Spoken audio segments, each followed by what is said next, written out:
कल हमने पढ़ा था ब्लड ग्रुप या रक्त समूह। उसके पश्चात हम आते हैं ब्लड क्लॉटिंग या रक्त के स्कंदन पे या रक्त का थक्का जमने पे। जैसा कि हमें याद है, मानव शरीर के समस्त अंगों में रक्त वाहिनियों का जाल फैला रहता है। शरीर के किसी भी स्थान पर चोट लगने पर रक्त का स्राव प्रारंभ हो जाता है। यह स्राव एक स्वस्थ व्यक्ति में प्राय कुछ ही समय में स्वतः ही रुक जाता है एवं चोट के स्थान पर गाढ़ा जेली जैसा संरचना बन जाती है, जिसे रक्त का थक्का कहा जाता है। यह थक्का बनने की क्रिया वास्तव में मानव शरीर से अधिक रुधिर के ह्रास को रोकने हेतु होती है, अन्यथा लगातार रक्त बहने की स्थिति में व्यक्ति की मृत्यु तक हो सकती है।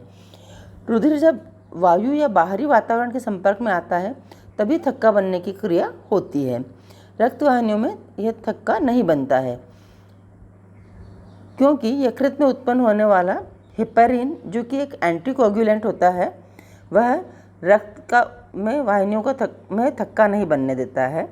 कभी कभी बिना किसी चोट या रक्त स्राव के भी रक्त वाहिनियों में थक्का बन जाता है और इस क्रिया को थ्रोम्बोसिस या एम्बोलिस कहा जाता है और बनने की क्रिया को एम्बोलिज्म कहा जाता है।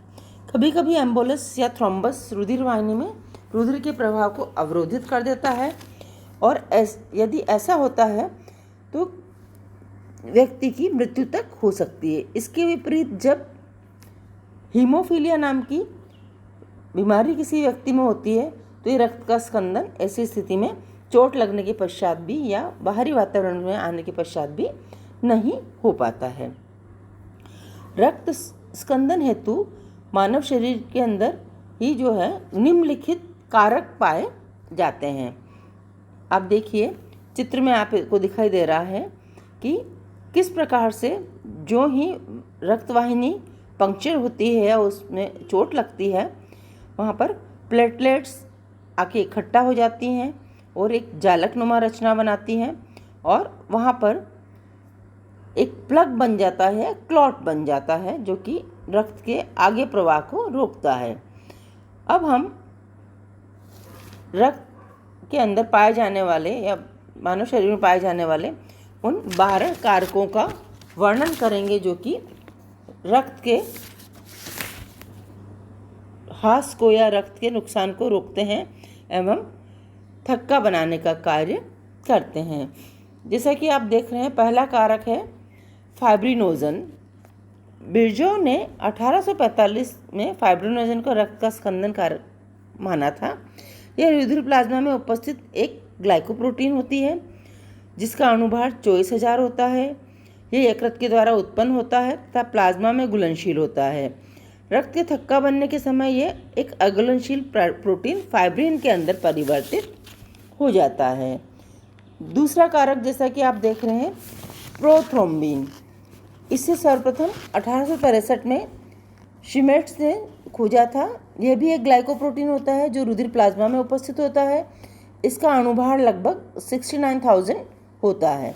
इसका निर्माण भी यकृत में होता है, परंतु इसके लिए विटामिन के की आवश्यकता होती है।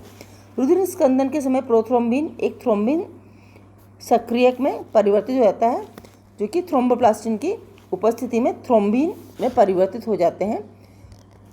थ्रोम्बिन का अणुभार लगभग 33,000 होता है। तीसरा कारक है थ्रोम्बोप्लास्टिन। यह एक लिपोप्रोटीन होता है जो थ्रोम्बोसाइट्स एवं ऊतकों की कोशिकाओं में पाया जाता है।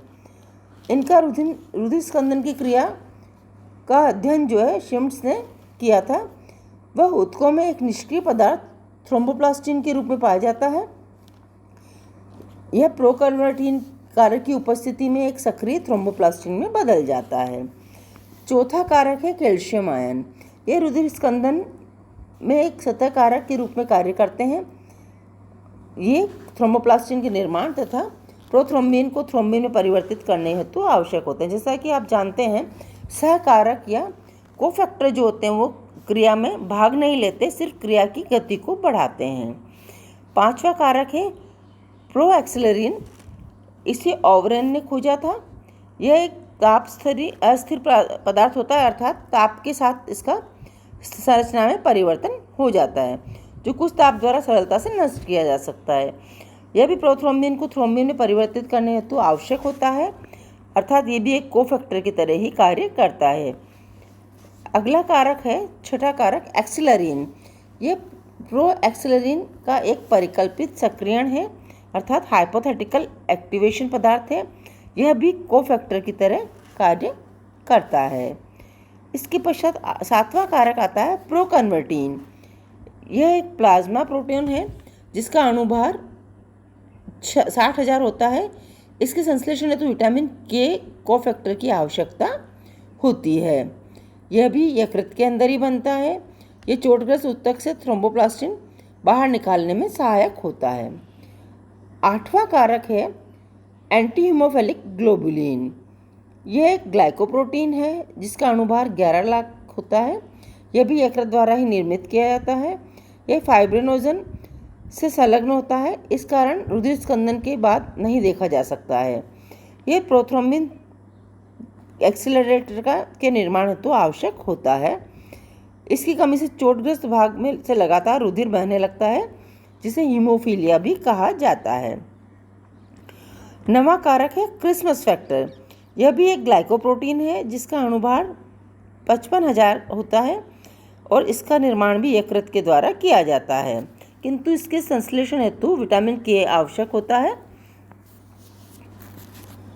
10वां कारक है स्टुअर्ट फैक्टर या स्टुअर्ट कारक। यह भी एक ग्लाइकोप्रोटीन है जिसका अणुभार लगभग 55,000 होता है तथा यह विटामिन के की उपस्थिति में यकृत के द्वारा संश्लेषित किया जाता है। यह प्लाज्मा में निष्क्रिय अवस्था में पाया जाता है, परंतु थक्का बनते समय यह क्रिस्म कारक कन्वर्टीन, कैल्शियम आयन एवं एंटी हीमोफिलिक फैक्टर्स की उपस्थिति में सक्रिय हो जाता है। इसकी कमी से सॉफ्ट टिश्यूज जो होते हैं उनसे लगातार स्राव बना रह सकता है। 11वां फैक्टर है आपका थ्रोम्बोप्लास्टिन थ्रोम्बोप्लास्टिन पूर्ववर्ती कारक। यह भी एक ग्लाइकोप्रोटीन है जिसका अणुभार लगभग 1,60,000 होता है। यह यकृत द्वारा निर्मित किया जाता है एवं थ्रोम्बिन के निर्माण में सहायक होता है। इसकी कमी से हीमोफीलिया हो जाता है। इसकी स्थिति में पुरुष एवं स्त्री दोनों के ही चोटग्रस्त स्थान से अधिक रक्त का स्राव होता है। 12वां कारक है हैगमैन फैक्टर या हैगमैन कारक। यह भी एक ग्लाइकोप्रोटीन होता है जिसका अणुभार लगभग 90,000 होता है और यह प्लाज्मा में निष्क्रिय अवस्था के अंदर मिलता है। यह रुधिर वाहिनी की क्षतिग्रस्त दीवार के संपर्क में आते ही सक्रिय हो जाता है। यह थ्रोम्बिन को एक्टिवेट करता है एवं इसकी कमी से रक्त स्कंदन में समय लग सकता है। 13वां कारक है फाइब्रिन स्थिरीकरण कारक। यह भी एक ग्लाइकोप्रोटीन है जिसका अणुभार 3,20,000 होता है। यह कैल्शियम आयन के साथ मिलकर क्रियाशील होता है और फाइब्रिनोजन को अघुलनशील फाइब्रिन के अंदर परिवर्तित कर देता है। अब हम आते हैं रक्त स्कंदन की क्रिया विधि पर। इसे हम कल पढ़ेंगे। Thank you.